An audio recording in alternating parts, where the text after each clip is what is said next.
that fat doesn't make me fat. And the key there is to eat until you're satisfied. So you might be thinking, I really don't get this. How on earth does eating good fats work for me? So let me tell you another quick story. So let me go into more the detail of my sugary and starch cravings that I had. And you'll see I put in brackets because one of my favorite go-to chocolates was a milk Cadbury's, the bigger the better. And either mostly with some form of starch like Lay's chips or something, or popcorn or whatever I could get my hands on.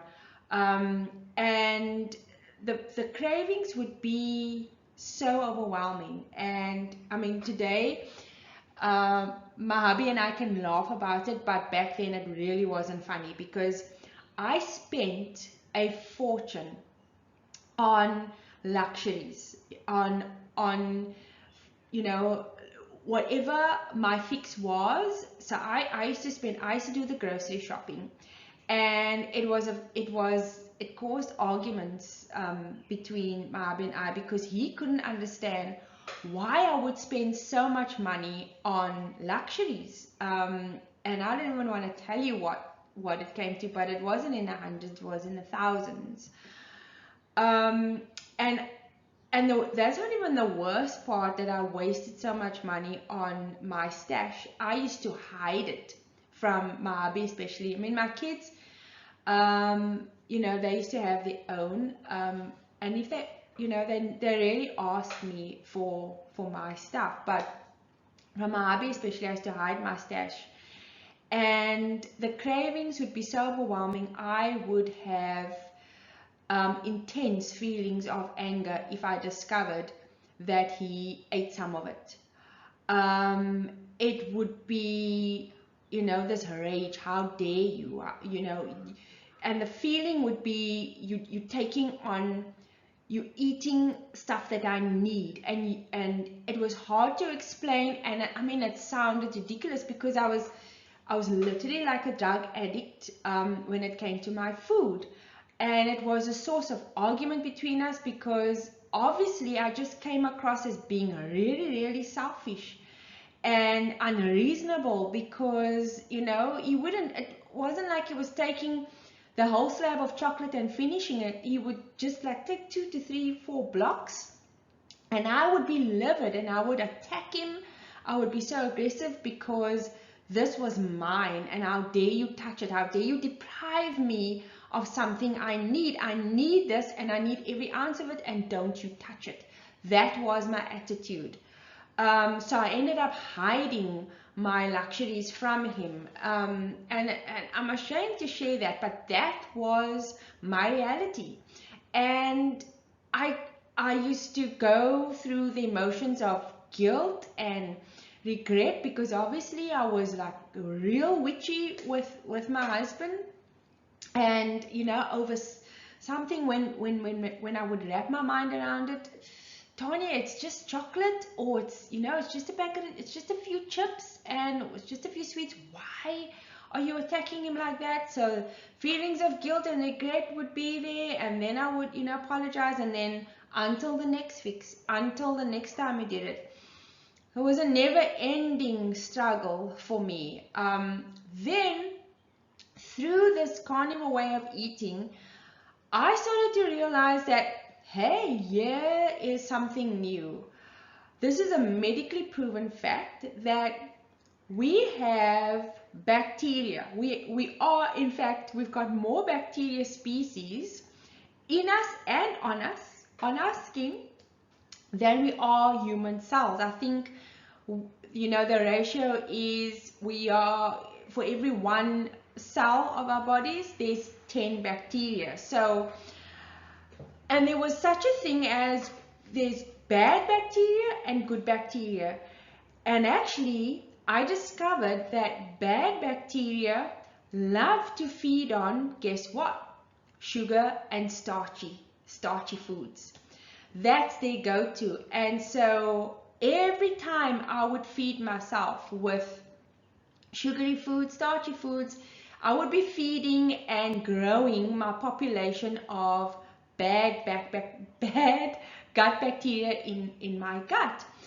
And bad bacteria are called bad because they make your body toxic. And I don't want to get into too much of that detail now, but just to say that it wasn't good. It makes you, it has a direct connection to your immune system, so how your immune system functions, and guess what? How you're able to maintain your weight.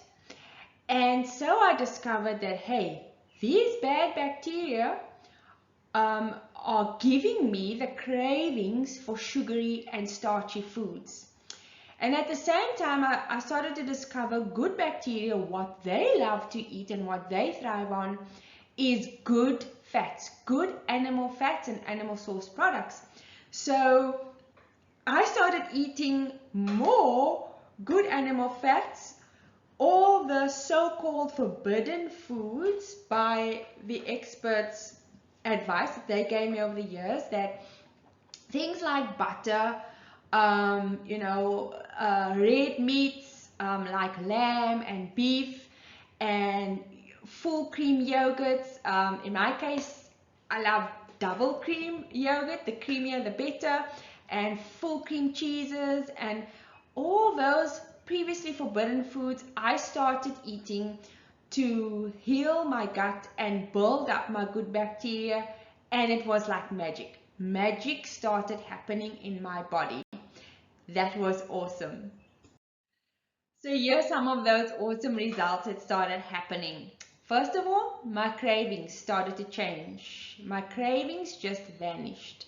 That desperate need for sugar, starchy foods, it just was, it was like a weird sense of quiet. It's like my mind and my emotions that drive to eat those things, it just started to quieten down.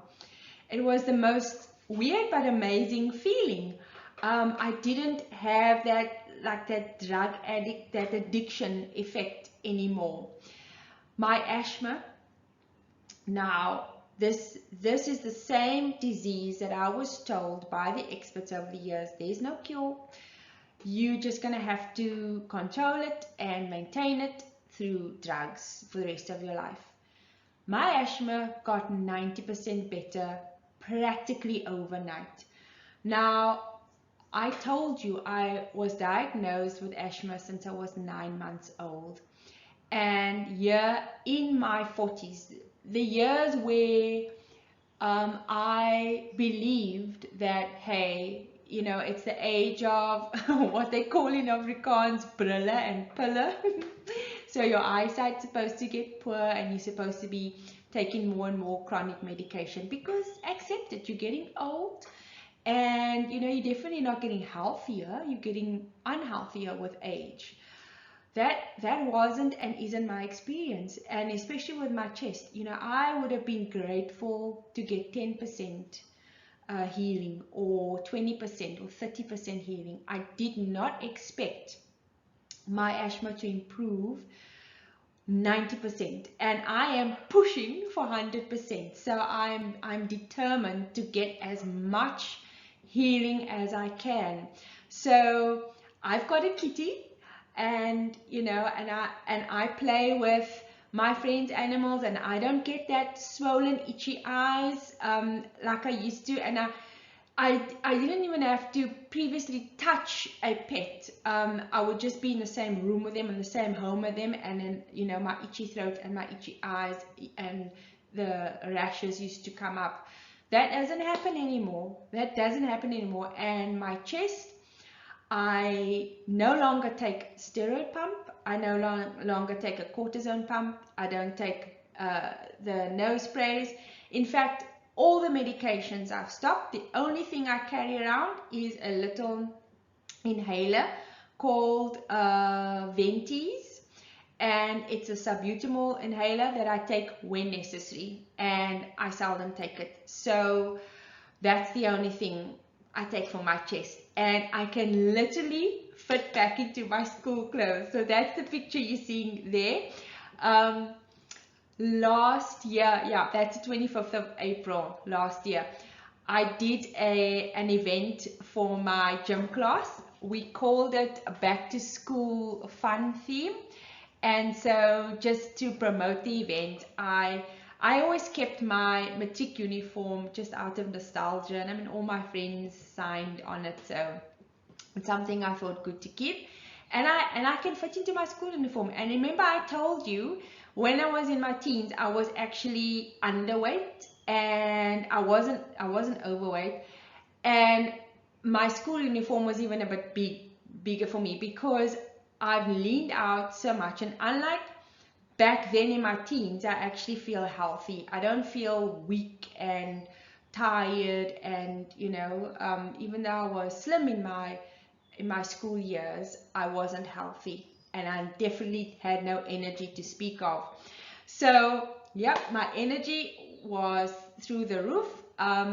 Felt better than I did in my teens, in my 20s, definitely in my 30s, and so good that I became an advanced instructor in my 40s. So if that's not motivation enough for you, then I don't know what is. But if I can do it, so can you. But you may